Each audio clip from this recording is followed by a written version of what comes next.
What's up, everyone? My name is Alan, founder and consultant at For Now Marketing, and welcome to Braze for Technical Marketers. Today, let's go over how to use Braze landing pages. Braze just keeps getting better and releasing cooler features. Let's take a look at the landing pages that were recently released. Let's get started. So with Braze landing pages, Braze actually lets you build a standalone web page, all designed and powered by Braze. And then, of course, any fields collected can be tied back into Braze as well. So very cool way to just expand on yet another channel from Braze and just expand the marketer's capabilities while using Braze. So we can actually find landing pages under messaging and then landing pages. It's its own section. But before we jump in there, let's go to settings and landing page settings. And here you have the option to set up your custom domain. So you can actually set up the domain or subdomain that you want to use, that you want your landing pages to have the root domain of. So I use braze.fornowmarketing.com, and then Braze will generate some DNS records for you to put into your DNS system. I am still having a little bit of trouble figuring this part out, but I'm also giving it its full 24 hours of due diligence and hoping that it works out. I'll be sure to post any updates via comment if I do get it worked. And I may also have to reach out to Braze support, but this is the setup page. However, this page is not required for us to start using landing pages. So let's move on.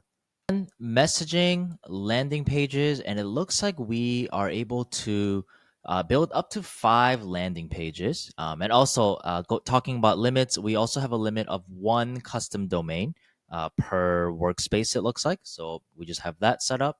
So 5 landing page limits, and then the landing page creation page is actually just like the drag and drop builder. So just like a drag and drop email or drag and drop in-app message, we actually already have one that's built. So let's just go over that. And this is actually already live. So you can see that there's even some page views, and let's interact with it on this video together. But I want to edit this landing page. I may have zoomed in a little too much. Oh, the edit landing page was hiding behind my Loom UI.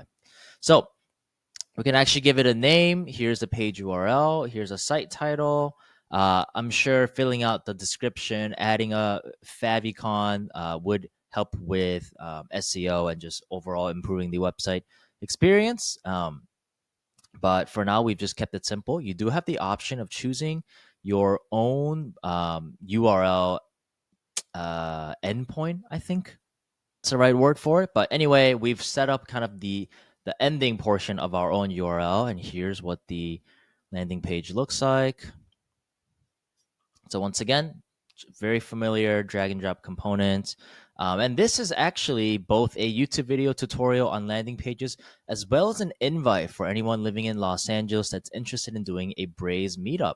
So if you are living in Los Angeles and you're a Braze user, we'd love to meet up. I have some information there. This is actually real. So if this does apply to you, please feel free to visit this link and fill this form out. But we are capturing email addresses here.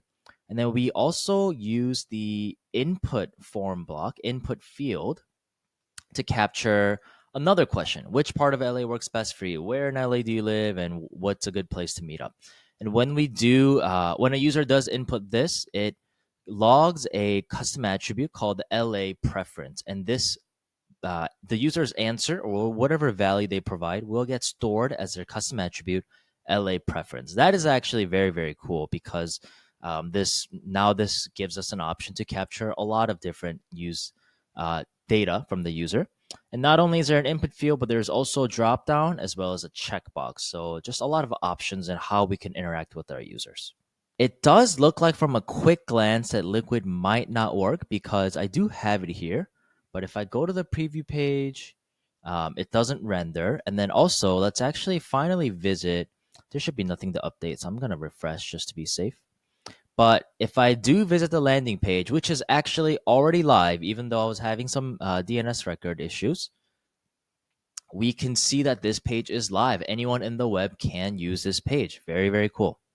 And then once again, you can see that the Liquid is actually not fully rendered. I may just have to take a look again. I did see a video from another Braze user using landing pages and Liquid, so I'll definitely have to check that out. or take a look again, take a closer look. But let's see what happens when I actually input. So I'm going to use an alias, LA, and then I'm going to see what happens if, okay, so required fields, you do need to fill it out. And for me, West LA is best. So I'm going to click sign me up. I actually have not looked at, okay, so maybe I was just about to say, I have not considered um, the form submission page. So maybe that's something that we can set up here. Let me take a look and see if that's an option. Let's see. So there's build, maybe sign me up, on click behavior. Okay, so on click behavior is none. Submit form and button is click. So log update the user's profile with custom data. So this input field already gives you the option to log a custom attribute right here. It says that. So it says log custom attribute, update the user's profile with custom data when they enter a response in this field and submit the form.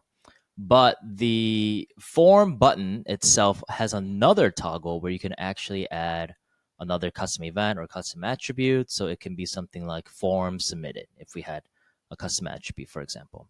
I won't log that quite yet. And I think it did log myself. So what I'm going to do is look for myself in my dashboard. And here I am, the exact email address that I just used. This is an anonymous profile that the Braze SDK has captured on this window. So you can see that I have a Braze ID, but not a user ID. But this is the email address that I logged, and this is the custom attribute that I logged. And it does look like the Braze SDK is enabled because it captured my session count, as well as maybe not fully enabled because I don't see some of the other like device information that I typically see. But that's the idea. Anytime someone visits your page and submits this form, you should have some profile that gets generated. And also, even better, if it is connected to your custom URL, then I believe you should be able to tie that user back to the existing user profile that they might have so that you don't end up having multiple profiles, but their response is right to the existing profile. And then now, if I'm interested in segmenting all the users who submitted this form, I can just simply segment for users who have the custom attribute. Let's see, LA preference. LA preference is not blank. So as long as they filled it out, they should have some value for LA preference. So this is the exact segment of all users who submitted the form. And then lastly, what I want to check is I want to actually go back to the landing page setup page, or sorry, the analytics page, and then see if the numbers increased. So this is the last thing we'll check. LA meetup, form submissions 1, page views, they're probably all me, but it did increment from 13 to 14. That's really cool. Form submission rate, that's just a percentage, but yeah, very, very cool to see that get incremented. That's it for today. If you have any other remaining questions about landing pages, please leave them in the comments and see you next time.